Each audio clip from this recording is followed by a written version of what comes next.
उस क्लास में लगभग 40 स्टूडेंट बैठे थे। अचानक एक स्टूडेंट खड़ा हुआ और उसने बहुत घबराते हुए प्रोफेसर से कहा, सर मेरे पिताजी ने मेरे इस बर्थडे पर मुझे बहुत कीमती घड़ी गिफ्ट में दी थी, सर वो घड़ी अभी किसी ने चुरा ली। तो प्रोफेसर ने अचरज से कहा, अभी कैसे चुरा लेगा?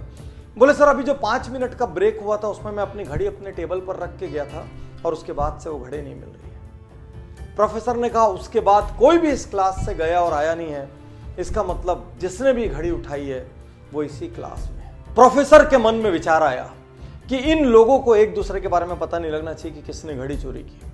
और प्रोफेसर ने कहा, सब लोग अपनी अपनी आंख में काली पट्टी बांध लो। और सब ने काली पट्टियां बांध ली, लाइन से खड़े हो गए। प्रोफेसर ने एक एक करके सबको यूं हाथ लगाना शुरू किया और उस लड़के की जेब में घड़ी मिल गई।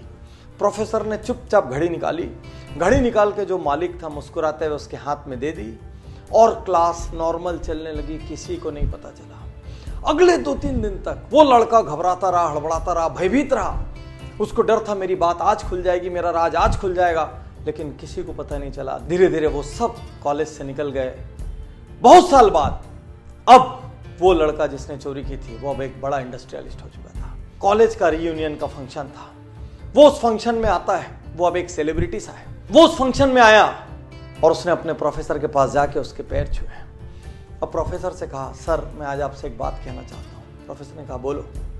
उसने कहा, सर मेरे जीवन पे आपका बहुत बड़ा कर्ज है, यदि आज मैं जिंदा हूं तो आपके कारण हूं। प्रोफेसर ने बोला, ऐसा क्यों? उसने कहा, सर आपको याद नहीं होगा, एक बार आपकी क्लास में एक घड़ी चोरी हुई थी और आपने सबकी जेब चेक की थी और मेरी जेब से वो घड़ी मिली थी, लेकिन सर आपने उस दिन वो बात किसी से नहीं की। मैंने निर्णय लिया था यदि उस दिन ये बात सबको पता लगी तो मैं सुसाइड कर लूँगा। सर आपने मुझे माफ़ कर दिया, उस दिन आपने मेरी इज्जत रख ली, उस दिन आपने मेरी सेल्फ रिस्पेक्ट रख ली।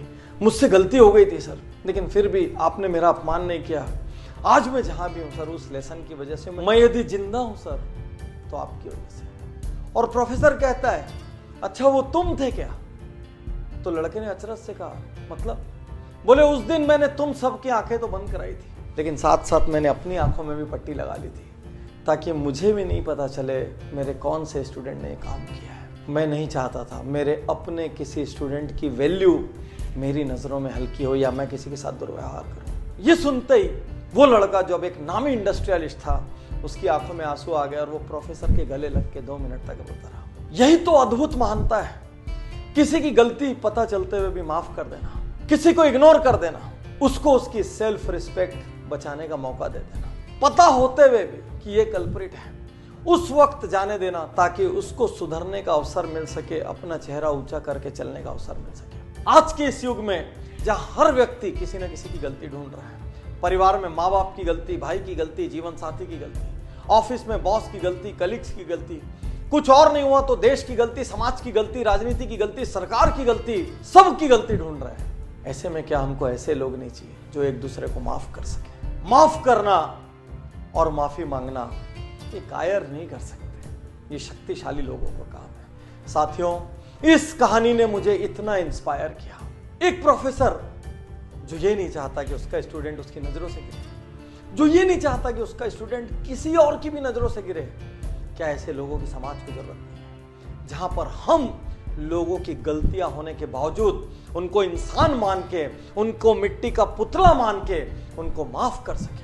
हमारे भाई से गलती हुई, हमारे पार्टनर से गलती हुई, हमारे जीवन साथी से गलती हुई, हमारे किसी और फैमिली मेंबर से गलती हुई, रिलेटिव से गलती हुई, कलीग से गलती हुई, मोहल्ले में, कॉलोनी में, स्ट्रीट में रहने वाले किसी से गलती हुई, समाज के किसी अंग से गलती हुई, 1-2 बार माफ कर दो, जाने दो ना उनको उनकी सेल्फ रिस्पेक्ट के साथ। गलतियां ढूंढना महानता नहीं है, गलतियों को इग्नोर करना और सामने वाले को अपना सम्मान बचाने का मौका देना महानता है।